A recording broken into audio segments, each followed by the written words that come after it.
Hey guys, it's Lemongrass. Today I'm going to be starting off a series that I'm going to be doing, and basically I'm going to be playing a bunch of shit tanks and kind of trying to give you some advice on how to play them, especially if I think they're actually good. So, for example, the M3 Lee, commonly known as the worst tank in the game, I actually don't mind it, and so today I'm going to kind of give you some tips and tricks to playing this vehicle. Hopefully that can help you with your M3 Lee gameplay. Alright, so the first thing you need to know about the M3 Lee is that it doesn't have a turret. This is why this tank is considered to be absolute trash. It's basically a massive tank destroyer with really high DPM, pretty shitty accuracy, and like it's the size of a barn. So you have to be really careful when playing this thing. You need to utilize its DPM and not really get caught out in the open much, because when you are, you absolutely get rocked. Which is basically how you have to go about playing this thing. It's kind of like a sneaky tank destroyer that's actually pretty mobile and has a bunch of DPM. Which does mean that this tank is actually okay at flanking, because what happens is if you kind of get behind people, once you're there, it's hard to get there, but once you get there, you can absolutely wreck people because you've got 2,500 DPM. The first challenge you have to overcome after pressing battle in the M3 Lee is dealing with the queue times. World of Tanks queue times at tier 4 give you a full 20 seconds to regret your decision playing the M3 Lee. After you've been given the full 20 seconds to regret your decision, you're thrust into game. Now you need to pick a position that's going to be useful and will let you shoot at people basically from sniping positions, or if they're distracted, that works too. But basically on a map like Province, for example, you want to snipe at people, and so you need to find a position that works. Generally speaking, Province 8-9, perfect, but you need to make sure you don't get sniped by camping Hetzers sitting at the back of the map when you're driving into position. Once you're able to find a position that lets you get shots in people right off the bat, the rest of the game is kind of be keeping things either at a really close range or a really far range, and kind of trying to keep things in front of your gun using the mobility that you have, and then not getting wrecked for your size. That's going to look something like this. So a lot of the time in World of Tanks, what you want to focus on doing is you want to focus on taking an aggressive position that lets you kind of get shots on people who are driving into position. Now the thing is, the M3 Lee's fast, but not really relative to a lot of tier 4 vehicles. There's a bunch of super quick tier 4 tanks, and the M3 Lee's basically par for the course. You've got some armor that you can work with against tanks like Panzer 1Cs, but you know, when you're up against something that's quick like a Lux, all it has to do is load gold and then kind of drive around you and you're screwed. So in a tank like the M3 Lee, you need to open up with a position, like I said, that lets you get early shots off on the enemy, and then from there you can move around the battle and sort of go from there. But it's very similar to a tank destroyer, where you want to take a position that's safe, lets you get shots on people, and then from there you can move around and basically carry the game. The tank's really good if you can get behind or beside people, so that's kind of like your objective throughout the game. Now, on a map like Fjord Standard Battle, you could get away with going down to the south. The M3 Lee's gun is on the right-hand side, right? So if we were to go to the south on this map, we could play around this corner, and it would only really be our gun showing around the corner because the flank would be on our left. And so that would be, you know, a reasonable thing to do. What I'm going to do instead is I'm going to pop up here, and because this is low tiers, I expect there to be a bunch of people here, maybe actually a bunch of people to my right too, but really I'd expect a bunch of tanks to be to my front, and if they get spotted, that's where I'll have the safe shots in people. So people like the Lux drive in front of me, I'm going to try to get tracking shot on him. Maybe we can get the kill. Good, we get the kill. Next is the Lux, and you can see this is where the how do you say it? The turret rotation, not, you know what I mean. It kind of screws you over on this type of tank because it's really hard to make work. Now, this bush isn't solid. Honestly, I'm not worried. It's a Lux, but if he drives into my open, I should be able to hit him. In this case, we're kind of low on damage, so what's going to happen is if I want damage, I need to push up. So what we're going to do is we're going to try to flank these guys, and this is where the M3 Lee actually gets pretty good. So we're crossing the open here, and this is a threat, but I'm trusting the low view range of tier 4 tanks to allow me to do this. And then from here, we might be able to get behind the P26. Now, the P26 only has 350 HP, so that's like a 4-shot for me. It's actually a 3-shot if I pen all of them. So what I want to do is I want to come wide like this. This is going to reduce my risk of getting flanked, right? Because I've got a wall to my side. And then from here, we can get side shots on this guy. That M5 is a problem, actually. Okay, I'm going to auto-aim you, and then we're going to go for the M5. Good, get the kill on the M5. And then from here, we're going to go after the M3 Lee and the rest of them in their base. And that's actually basically the game. There's no good damage that's going to come out of this one.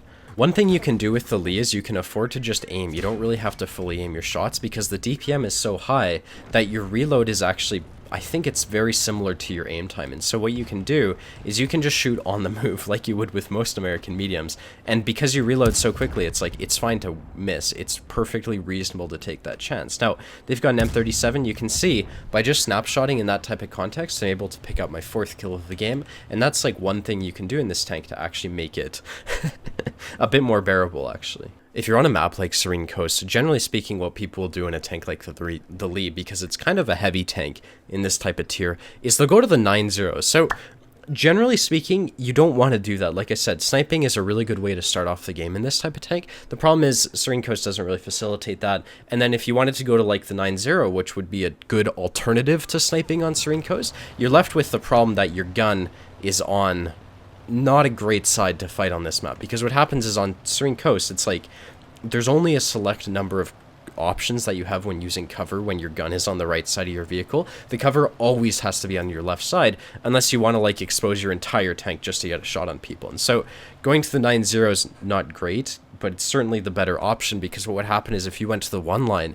you'd be hulled down. And that's another mistake people make in this vehicle. In the M3 Lee, you absolutely never want to get hulled down, because you've got this fucking, look how low the gun is compared to the rest of the tank. It's midway through the tank, and so for you to get hulled down, you have to show half your tank to the enemy to get shots to them, and so just not the greatest of plays. Now, from here, actually, I'm new to these lower tiers, so I didn't really expect a Panzer B2 coming up the mid, but if you wanted to counter that, you can very easily get sniping shots from this type of location, and that would kind of create the TD gameplay that I suggest. It's like you can get shots on people like the Panzer 1C, maybe there's some guy who's YOLOing up the mid on a map like this, and then you can try to get shots. I always find these shots really difficult to make, but it's certainly better than pushing into like campers at K7 or whatever, so it's not the worst of plays, but it's definitely hard to make these shots count. People basically have to stop, I find, for you to actually hit these. Yeah, and so as you can see, people are in front of me, but I don't really have shots on them. That's just because there's so much cover in front of them. What you're going to notice is we're down 3 tanks, and so in a tank like the M3 Lee, you don't really have armor, you're massive. If you wanted to start to try to position yourself to carry, you need to maintain your hit points, and so by not being aggressive, I'm actually putting myself in the position to help my team towards the end of the game, because it's like, it's not worth the risk of just getting shot and then losing a third of my HP to someone with 100 alpha. So we're still down 3 tanks. This Panzer B2 starting to move up. There's actually 3 tanks that I kind of want to help my teammates with here. You can see there's a Valentine, and this guy's actually not going to spot me with this bush here, in my opinion. So put auto aim on. I've got gold. I just want to see if I can maybe put one more shot. That's good. He's now a 2-shot for the rest of my team. And what I'm going to do is I'm going to hold this angle, and I'm also watching that map, because this B2 might try to come up the mid, and that's when I'd be able to have the best shots on basically his side. So this one is orange. I'm going for his engine because I want to light him on fire. I've also loaded gold. You can see this is the type of play you need to make in the M3 Lee. I'm in a position to utilize my DPM. With a 2.6 second reload, it's like they just drive into me and then I wreck them, and so it makes it way easier to use in a tank like this. Now in this case, they've got 5 tanks up the mid, and these guys, I think the DW2 should be okay against the Valentine. I'm not sure, I don't know low tiers well enough, but from here my focus is actually going to be our base. And so the M3 Lee has mobility, but I can't really afford, actually this is... Yeah, I had this thought like cross my mind, like, oh shit, this is going to be an we're not going to win type of game, but basically that's what's happened. So what I want to do is I need to be with teammates in this type of context, because if they cap out, like realistically, they can cap out and we're still going to lose, like it doesn't matter. So what I want to do is I want to take like a fortified position, and here if you're in this type of situation, it's like your strengths are your DPM and your ability to use bushes, basically bushes and your teammates. And so what we're going to do is I'm going to take this type of position. There's plenty of bush cover around, and then as they push around this corner, it should allow me to use a lot of my DPM, but we'll see if they actually... I don't know if they're going to cap out or not in this type of tier. What I would expect is them not to, because that's certainly what I'm used to. Yeah, someone just got off cap. So what I'm doing is we're just holding this line. There's a Panzer B2. What I'm going to do is I'm going to wait for him to commit. Because of the DPM on this thing, I'm okay with people stopping in the open. He stopped, so I'm going to take shots at him, but basically we should be able to get him in like 8 seconds or so, and because we've got gold, it's actually fantastic. He tries to angle, but there's nothing he can do against gold. There's a VK. This VK is actually going to spot me, so I'm just going to pump shots out, and this is us using the DPM. So tanks like this are massive, and you can see I'm hulled down, and so I have to worry about that. What I'm going to do is we're going to fall back. There's definitely no arty to worry about, and from here you'd expect the Panzer B2 to be flanking me. So I'm going to push into the Panzer B2, and this is where the gun on the right hand side actually really sucks. We get the kill on the B2. which is fine. And then they're gonna cap out, but maybe I can land 1 or 2 more shots into this Hetzer depending on the game.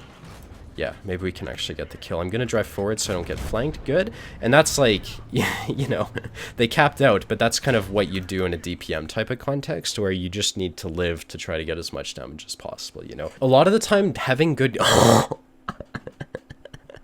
Okay, 1, 2, 3, 4, 5, 8 zeros.